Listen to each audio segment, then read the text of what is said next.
Liaquat Bloch रहनुमा जमात इस्लामी हमें join कर चुके हैं, उस पर उनसे भी बात करेंगे। लियाकत साहब, कमिश्नर रावलपिंडी लियाकत अली चड्ढा ने अपने ओहदे से इस्तीफा दे दिया है। उन्होंने कहा है कि 13 ऐसी नशिस्तें थी जहां पर लोगों को 70-70 हजार की लीड थी और हमने उनकी जीत को हार में तब्दील किया है। उनकी इस स्टेटमेंट पर आप क्या कहिएगा?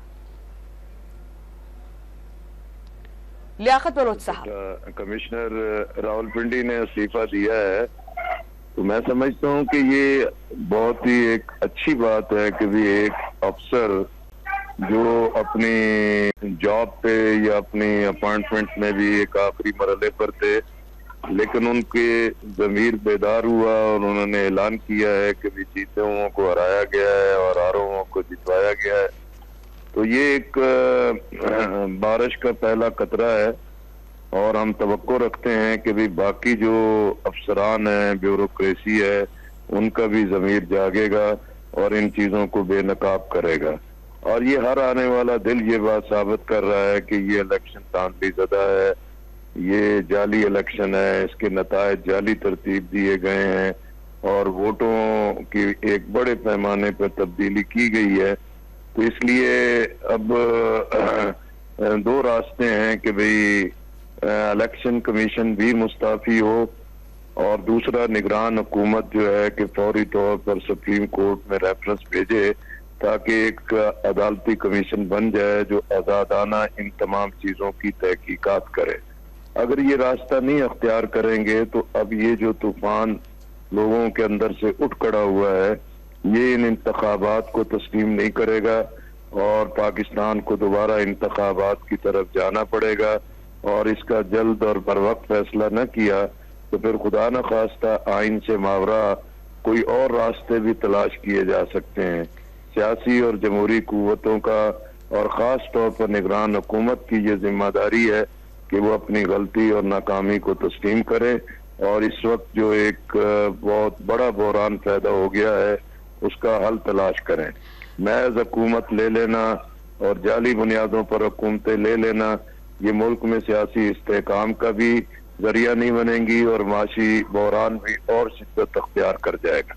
लियाकत साहब, तहरीक अदम एतमाद का आना, पीडीएम की हुकूमत का हुकूमत संभालना, पीटीआई के केसेस और उसके बाद इंतखाबात और फिर इंतखाबात के नताइज, क्या पाकिस्तान इस तरह के हालात का मुतहम्मिल हो सकते हैं? आपको नहीं लगता कि तमाम चीजें बहुत जल्द ठीक हो जानी चाहिए? अपने मफादात को साइड पे रखकर पाकिस्तान के मफादात का सोचना चाहिए। कि भाई ये जो पाकिस्तान की सियासत में एक खेल चला हुआ है कि हर 5 साल के बाद इलेक्शन होता है और हर 5 साल के बाद कोई ना कोई नया सहूलतकार एस्टेब्लिशमेंट के लिए तैयार होता है और ये खेल चल रहा है और अब चीजें बिल्कुल बेनकाब हो गई हैं।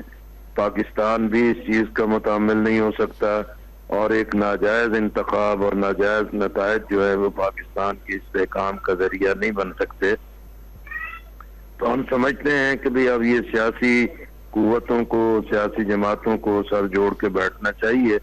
इसमें सबसे बड़ी जिम्मेदारी तो इस वक्त खुद नवाज शरीफ साहब पे है और बिलावल भुट्टो और आसिफ जरदारी साहब पर है कि वो इक़्तिदार की हवस में जमहूरियत और पाकिस्तान के आइन को तबाही की तरफ न धकेलें और अपना एक सियासी और अपना एक कौमी किरदार अदा करें।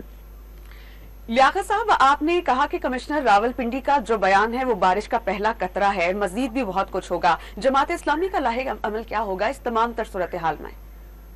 देखिए जी, हमने तो इंतखाबात के फौरी बाद ही ये अनाउंस कर दिया था कि भाई ये इंतखाब दुरुस्त नहीं हुआ, नताइज तब्दील किए जा रहे हैं, जोर जबरदस्ती और सीना जोरी का अख्तियार रास्ता किया गया है और हमने कराची में भी एहतजाज किया है, कल इस्लामाबाद में भी एहतजाज था। पीटीआई का वफद और उनकी जो कमेटी थी वो भी मुलाकात के लिए आई थी और हमारा सबका इसी चीज पर इत्तफाक है कि ये अवाम का हक है, अवाम बेदार हैं और पाकिस्तान में जमहूरियत, आइन के तहफ़्फ़ुज़ और जमहूर के हक के तहफ़्फ़ुज़ के लिए अपनी पूरी कुव्वत के साथ आवाज उठानी चाहिए। ठीक है लियाकत बलोच साहब, बहुत शुक्रिया, आपका मौक़िफ़ हम तक पहुंचा।